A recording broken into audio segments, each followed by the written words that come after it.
Hey lady, welcome to the Postpartum on Purpose podcast. If we haven't met, my name is Anne Marie. I'm wife to James and mom to 5 beautiful kids, ages 9 down to 2 months, with 1 miscarried baby. It is my hope to help other women experience postpartum as a time of grit, growth, and grace.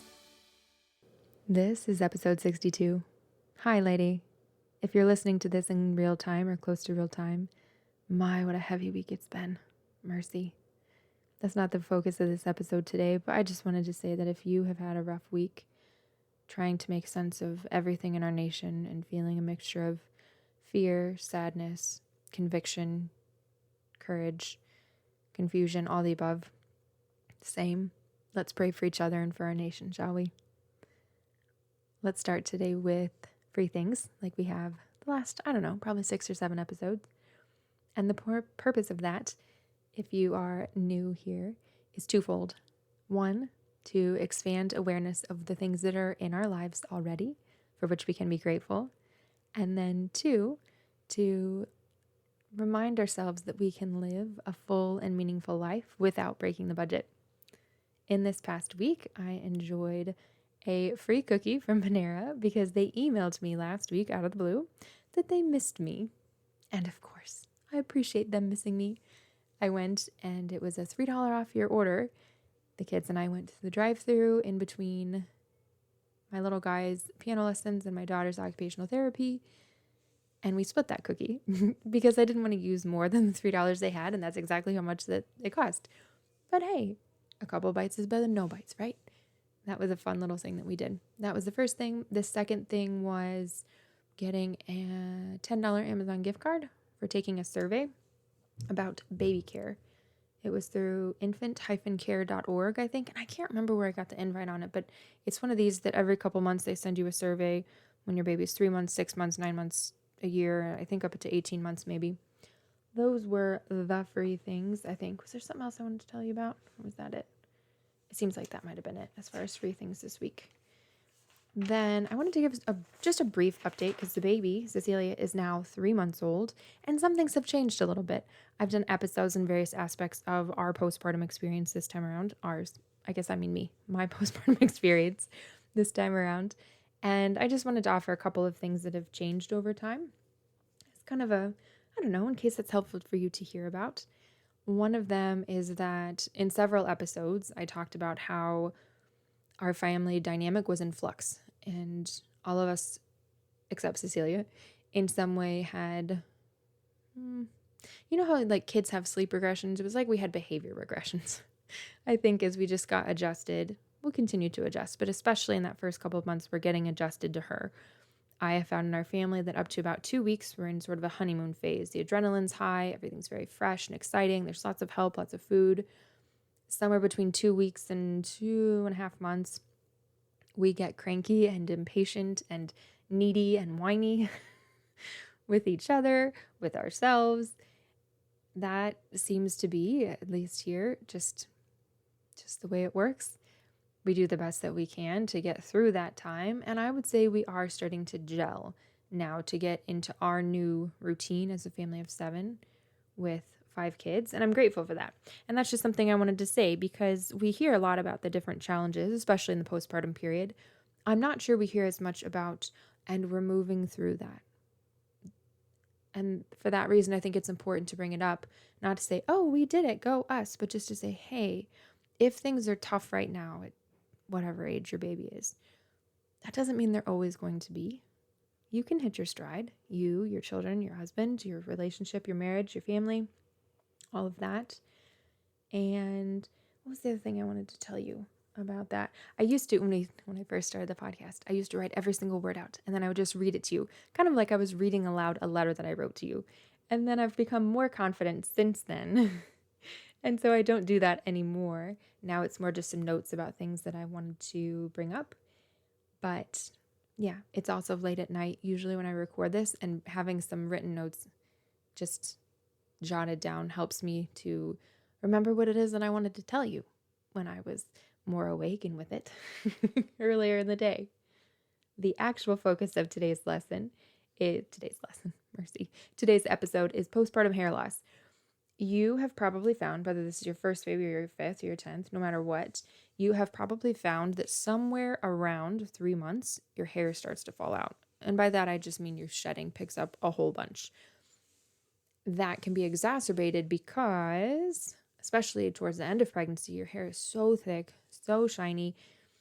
And so then when the opposite of that happens, right, it got thick and shiny and full and incredible. And then 3 months later, it's like, but where's it all going?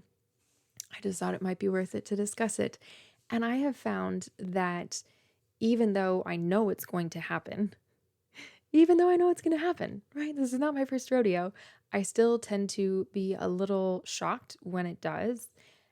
And it takes an adjustment period, I would say, to accept that it's happening and that it won't be forever because yes, jumping to the end, it is temporary. It's not a permanent hair loss. And I'm going to share with you some thoughts from a couple different resources. One of them is Cleveland Clinic, one of them is Johns Hopkins Medicine, and then the third is our good friends over at Reddit. There was a post on there, though, a thread that I saw that I thought actually had some really great points in it. So we're going to bring Reddit into the conversation today, too. The first thing I think to explain about postpartum hair loss is that it is, in fact, shedding some of the hair that was not shedding. So the reason that your hair got full and thick and shiny towards the end of pregnancy was presumably due to high estrogen levels. That was really interesting. I did see a PubMed article today that says there's not actually a lot of research correlating our hormone levels with hair loss, but the understanding is that as your estrogen and your progesterone are just skyrocketing at the end of pregnancy, that is leading you, and the estrogen in particular being high, that leads you to hold on to hair longer rather than shedding it. There are 3 different phases of hair growth, and you're essentially staying in that growth phase where your hair is not lost for a very long time. Then after birth, when the hormone levels drop, and that's not a pathological thing, that's a normal, that's a physiological thing that happens. Your hormones drop off after birth, and then a couple of months later, the result of that is that your hair moves out of that phase of growth and retention into the shedding phase. So the natural 3-phase cycle of hair growth, resting, and shedding, that cycle gets slowed down essentially. So you stay in the one phase a lot longer. And then after that hormonal withdrawal, then you go back into the next phase of the cycle again. So that's all that's happening. You are no longer retaining hair in the way that you were towards the end of your pregnancy. And you will once again enter into that normal phase of growth, resting, shedding. But here's something that's interesting, and I didn't see much mention of this. It's something that I've found. There was only one place that I really saw it talked about, and even then it was briefly. Everybody says, well, your hair loss is going to slow down again. And by the baby's first birthday, that's what most of the sources say, by the baby's first birthday, your hair should be back to a normal growth, resting, shedding process phase again, phase cycle again. But you may find, I've found this, you may find that the texture of your hair changes. I found that mine is much less wavy than it used to be. It's a lot straighter and coarser as well. I think that's interesting to note. So yes, the amount of hair loss may decrease, is expected to decrease, right? That's what we're expecting to happen. But the texture of it may actually change. I'm curious to hear from you if you have experience with this, especially if you've had multiple babies. I think the texture change came somewhere between, it was either postpartum with baby 3 or for sure baby 4. But that's just something that I've noticed, that the texture that I used to have back in the day is not the texture of hair that I have now, which I find fascinating. That normal process, right, of hair loss for a time, but then it getting back to normal by the baby's first birthday, roughly. This is not exact precise science, but roughly by the baby's first birthday. There are a couple of reasons that might not happen.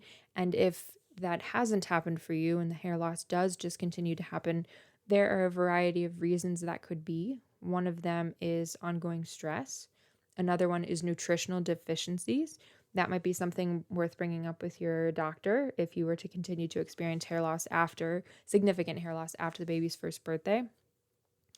Thyroid conditions and iron deficiency anemia can also be causes of that. So again, I'm not telling you that any of this is expected. I'm just saying if you continue to have hair loss past that 1 year mark and it's significant still, those would be some of the things you would want to get worked up, explored, just to make sure, hey, that's not relevant to you in particular, because if you are breastfeeding and you're not supplementing with high quality prenatal and or have a really high quality diet, it is possible that you could get nutrient depleted. And that would be exacerbated if, let's say, that you were breastfeeding one baby and got pregnant with the next. And so your body has not really had a reset period, right? In maybe a couple of years, then it would not be unheard of that you would have a nutritional deficit going on and might need to address that with somebody. What was the next thing I was going to tell you about that? So yeah, making sure that if you do have prolonged loss of hair, and that's something too that I thought was interesting. I read that between 80,000 and 120,000 hairs are on your head at any given time. You lose normally, about 100 hairs a day, but that is going to look like a lot more if you have longer hair. And that just makes sense. You are losing more length of hair by longer hairs, but not more volume of hair per se. So that's just something worth keeping in mind too. Like, yes, hey, it may look like you are losing lots and lots and lots of hair, but some of it is just that if you're coiling it up in the bathroom wall, not that I do that, of course, but if you are baking it into a little ball so you can scoop it up and throw it away when you are showering, if it is long, it's going to look bigger, more full. This was interesting too. I was reading that if you are breastfeeding and they're not sure if it's because of the low estrogen progesterone, they're not sure if it's because of the fluctuating prolactin levels, but for whatever reason, breastfeeding tends to make the hair loss last a little bit longer. That's not to say that it makes you lose a ton more hair, but just that the length of time that occurs may be a little bit longer than a mom who is formula feeding. Now, as far as what we will do about this, what we will do to fix it, frankly, please, not a lot. Frankly, we'll mostly wait it out. You and I and practically every other postpartum woman. I did see that there is really not much evidence for things like biotin supplements. Not that there's anything wrong with taking biotin. You're certainly welcome to do that. But in terms of expecting it to make a big difference for your hair regrowth, yeah, there's not really a lot of research behind that. And as far as other over-the-counter remedies to make your hair regrow faster, there seems to be a lot of hype around those, but not a lot of practical evidence. So the waiting game is where it's at. The one thing I did see that there is some evidence of its effectiveness, and this is funny, this makes me laugh, because after my last haircut, I came home and I told my husband that my hairstylist had advocated for this practice, and he laughed at me, but then I was reading about it today in Johns Hopkins, for sure there, and maybe also in Cleveland Clinic, I can't remember, but is scalp massage. Scalp massage, they recommend it morning and night. I don't generally do that. It mostly just happens in the shower, but a scalp massage at whenever it happens. The point being that it can help stimulate circulation to your head, which can help promote growth, hair growth, because you're improving blood flow to that area. But then also the flip side of that can be, are there things you can do to help your hair shed less or break less? Those types of things from what I'm reading would be to avoid heavy conditioners. So things like conditioning shampoos, those are going to be heavy. So you would want to avoid those, or anything that would say like an intensive conditioner. I was reading that can be too heavy for the hair as well and vulnerable to breakage hair, right? Hair that's already naturally shedding. You could avoid those things to help a little bit. I read a recommendation to use conditioner for fine hair if you are in your hair loss phase or your hair loss era. I read a reminder to condition primarily on the ends of your hair as opposed to at the roots. Anytime you're applying heat to your head, whether that's with a straightener or a blow dryer, that can make your hair more vulnerable to breakage. And of course, these last couple of things that I'm saying, those are not specific to postpartum. That's in general. Heat treating products for your hair, or not heat treating product. Well, yeah, I guess that's a product in my head is like shampoo, but like a blow dryer or straightener, those sorts of things that apply heat directly to your hair, those are always going to lead to more breakage or the possibility of it. But it's just that in this particularly vulnerable time, that might be a way that you could help reduce it. That's all. You can try using a comb. I even saw a recommendation for a wide tooth comb. This is something I've actually done for a really long time. I haven't used a brush regularly in I don't know how many years. I've just found that it seems to be gentler on my hair to use a comb. You can also try a volumizing shampoo. A shampoo that is specifically for volumizing can make your hair look a little bit fuller. You can avoid braids and tight ponytails, other things that might, again, weaken or lead to increased breakage of already vulnerable hair. And something very practical you can do is to get a shorter haircut. When I was at my last appointment, the same one where I heard about scalp massage, and in scalp massage, if you're going to try to do it for at least several minutes, is what you would do. Not real firm, just gentle, but massaging all over your head. But my stylist was also telling me, because I told her, well, when I get my next cut, it'll be the fall, and I think I'll probably try to grow my hair out some. And she said, girl, you will be in your hair loss era. And for that reason, you're actually going to want to keep your hair a little bit shorter because shorter hair tends to look fuller. So if that's you too, if you are in the same boat and we are both raising our hands together, right now might be a good time to go for a shorter haircut.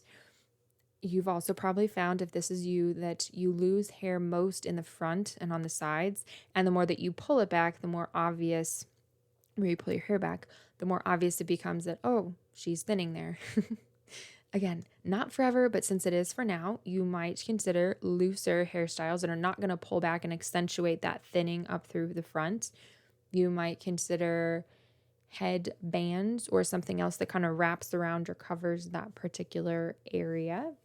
And then you might also just say, Anne Marie, I just accept it. It doesn't really matter to me. And girl, if that's the position you are in, I support that too. Go you.